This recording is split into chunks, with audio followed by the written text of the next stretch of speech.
In order to change the battery in your Volkswagen Passat key fob, you'll require three things: a knife, key fob, and a battery known as CR2032.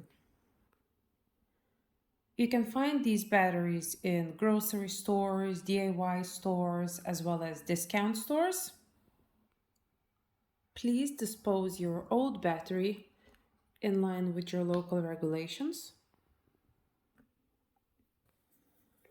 First of all, you have to open the key fob. Be careful with the knife. You can use other tool as well.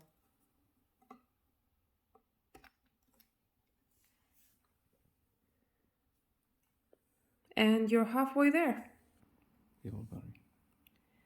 Please remove battery from the casing.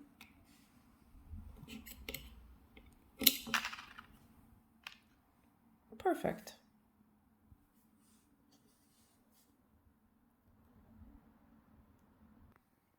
Next, we're going to remove the new battery.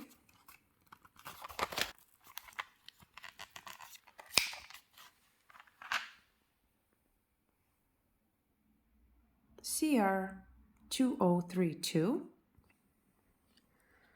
We're using Kodak brand. You can use any brand of your choice. And that's about it. Pop it in, put the back, and you're done. Have a good day.